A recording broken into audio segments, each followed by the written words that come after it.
Double bedroom ఇళ్ల కోసం ప్రజలు పోటీ పడుతున్నారు. దరఖాస్తు చేసుకునేందుకు వచ్చిన జనంతో హైదరాబాద్ కలెక్టరేట్ రద్దీగా మారిపోయింది.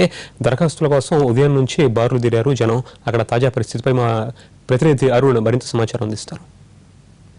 డబుల్ బెడ్రూమ్లు ఇస్తానడంతో చాలా మంది కూడా ఇక్కడ అప్లై చేసుకోవడానికి వచ్చారు. చాలా మంది ఆశావాహులు తమకు డబుల్ బెడ్రూమ్ వచ్చే అవకాశం ఉందని చెప్పేసి ఎప్పుడైతే కేసీఆర్ మోడల్ డబుల్ బెడ్రూమ్లు కట్టించడంతో దాని మీద అవగాహన పెరిగింది. చాలా మంది కూడా ఇల్లు లేని వాళ్ళందరికీ కూడా అవకాశాలు వస్తాయని చెప్పడంతో ప్రతి నియోజకవర్గానికి సుమారుగా 400 ఈ ఏడాది 400 ఇళ్ల శాంక్షన్ కోసం సుముఖంగా ఉందని ప్రభుత్వం ప్రకటించడంతో చాలా మంది కూడా అప్లై చేసుకోవడానికి బార్లు తీరారు. ప్రస్తుతం మనం హైదరాబాద్ కలెక్టరేట్ ఆఫీస్లో చూస్తున్నాం.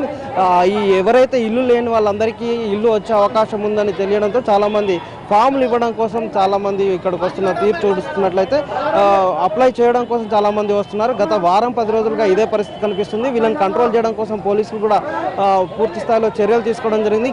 బస్తీల్లో ఉన్న వాళ్ళందరికీ అవకాశాలు ఉంటాయని చెప్పడంతో చుట్టుపక్కల ఉన్న హైదరాబాద్ నగరంలో ఉన్న బస్తీ వాసులందరూ కూడా రావడంతో ఒక్కొక్కరిగా ఫాములు తీసుకొని లోపల ఫాములు తీసుకునేలాగా ఒక కౌంటర్ ఏర్పాటు చేయడం జరిగింది. మనం విజువల్స్లో చూస్తున్నాం. ఒక లైన్ ఏర్పాటు చేసి కొద్ది మందిగా వీళ్ళందరినీ లోపలికి పంపిస్తున్న పరిస్థితి స్పష్టంగా కనిపిస్తూ ఉన్నది. ఎప్పుడైతే కేసీఆర్ ఐడిహెచ్ కాలనీలో ఒక కాలనీ కట్టిన తర్వాత దీని మీద అవగాహన పెరిగిన జనం కూడా అలాంటి ఇంట్లో ఉండడానికి అవకాశం ఉందనే ఉద్దేశంతో చాలామంది ఇక్కడికి రావడం జరిగింది. బయట జిరాక్స్ సెంటర్ నుంచి ఒక ఫామ్ తీసుకొని అక్కడికి వచ్చే ప్రయత్నం చేస్తున్నారు. దీంతో చాలామంది కూడా క్యూ లైన్లో ఉంచి వాళ్ళని పంపిస్తున్నారు. ఎలాంటి తోపులాట్లు జరగకుండా వాళ్ళందరూ కూడా పోలీసులు పూర్తి చర్యలు తీసుకొని ఈ ఫామ్ ఇచ్చేలాగా వీళ్ళని ఇక్కడ పంపించే ప్రయత్నం చేస్తున్నారు. ప్రస్తుతం ఎక్కడి నుంచి వచ్చారు వాళ్ళతో మాట్లాడదాం. మీరు ఎక్కడి నుంచి వచ్చారమ్మా? అంటే దేనికోసం వచ్చారు? ఇల్లు కోసం సార్. బాబాసాలెన్ నగర్ మాకు ఇల్లు లేవు సార్.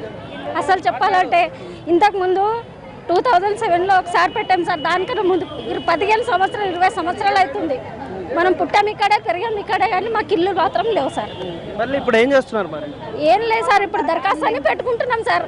ప్రతిసారి పెడుతున్నారు, ప్రతిసారి స్టాంపు కొట్టిస్తున్నారు, కానీ ఇల్లు మాత్రం వస్తలేవు సార్. ఈసారన్నా వస్తుందేమో అని పెడుతున్నాం సార్, అంతే. కలెక్టర్ ఆదేశాల మేరకు ఇక్కడ కౌంటర్ ఏర్పాటు చేసి వాళ్ళు ఫామ్లు అయితే తీసుకునడం జరుగుతుంది. గత వారం రోజులుగా ప్రతిరోజు హైదరాబాద్ కలెక్టరేట్ పరిధిలో ఇలాంటి పరిస్థితి ఉంది. దీంతో పోలీసులు కూడా చర్యలు తీసుకొని ఒక లైన్గా వాళ్ళని తీసుకొచ్చే ప్రయత్నం చేస్తున్నారు. ప్రస్తుతం దాదాపు జిల్లాల వారిగా వారం రోజుల నుంచి ఒకరు ఇచ్చారంటే మరొకరు ఇవ్వడం కోసం బస్తీల్లో ఉన్న చాలా మంది రావడంతో పరిస్థితి కలెక్టరేట్లో ఎప్పుడు సందడిగా కనిపిస్తున్న పరిస్థితి కనిపిస్తుంది. కేవలం రాజారాంతో అరుణ్ కుమార్, NTV, హైదరాబాద్.